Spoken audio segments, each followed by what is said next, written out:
USDA Undersecretary for Trade Alexis Taylor keyed in on trade missions that could be particularly beneficial to the nation's specialty crop industries. I talked with her to get more information at the recent National Association of Farm Broadcasters annual convention. I'm Sabrina Halvorson. Let's get into this week's AgNet Weekly. As we were talking just before I turned on the recorder, I cover a lot of specialty crops, and I wanted to talk today about specialty crop trade. What are some things that you're excited about right now when it comes to trade and specialty crops? So one of the things I'm really excited about is we just launched a specialty crop competitiveness initiative at USDA. Part of this is just a guide of all the resources that we have at USDA available to specialty crop producers from across the department. I think it's more than anybody really anticipated when we first said this is something we should be able to provide to our producers.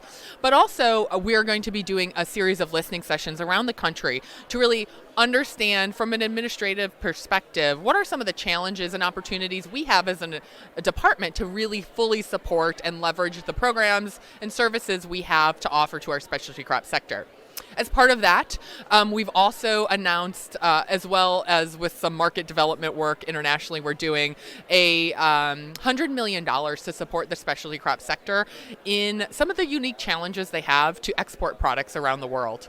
Oftentimes these are, while they're high value, agricultural sectors and parts of the state's agricultural economy, they're very small. There could be small acres or small number of producers. And so they don't have the sheer amount of resources that some of the larger commodity groups do.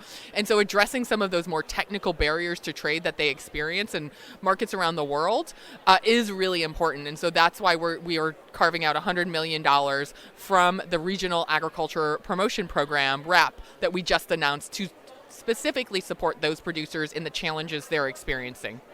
And this is so important to my listeners because my listeners are those producers that you just mentioned, whether it's the smaller producer that, even grows just a few acres, but of a highly specialized product, or if it's a grower who has many, many acres, but still of a specialty product that doesn't have the same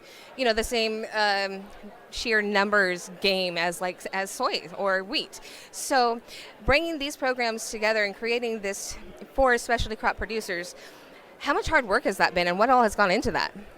Well, it really hatched out of this small idea a few of us were talking about at USDA, and it's been a multi-departmental effort. So many agencies from across the department, from our local procurement programs to the research dollars we have, to the domestic farm support dollars, and then the programs I oversee, these trade and market development programs. And so really making sure all parts are working for the specialty crop sector.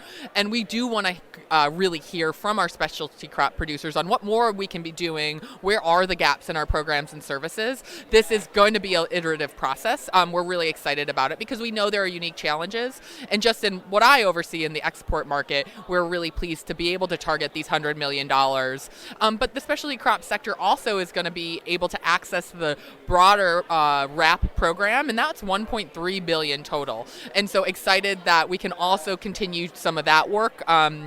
They're not just limited to that $100 million. When we're talking about trade for specialty crops, you kind of alluded to it in your first response that there are different challenges, let's say, for specialty crops than for other bigger crops.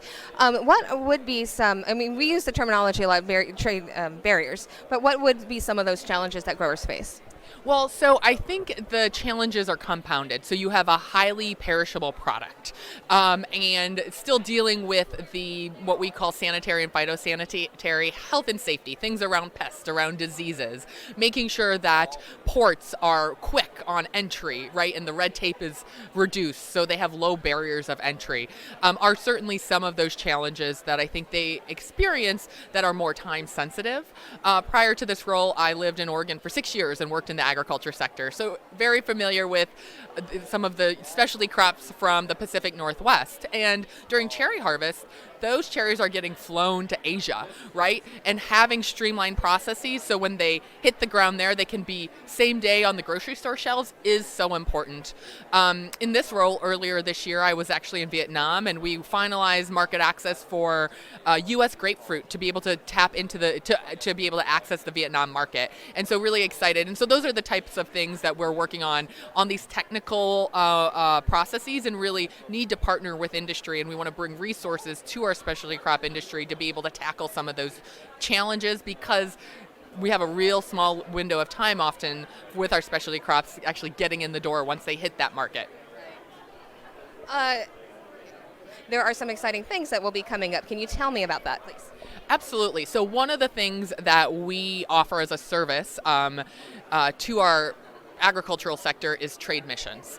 I've led 5 trade missions this year, and we have a new set of trade missions for 2024 coming out, and we're really excited about them. So in 2024, we'll be heading to Korea, India, Canada, Colombia, Vietnam with buyers from Thailand, and Morocco with buyers from Senegal and Francophone West Africa. And so really excited, I think, for specialty crop growers to look at these markets, see what is attractive and appealing to them based upon their products, and we really hope and invite them to come and join. Thank you again to USDA Undersecretary for Trade, Alexis Taylor. That's this week's AgNet Weekly. I'm Sabrina Halvorson. Thanks for tuning in.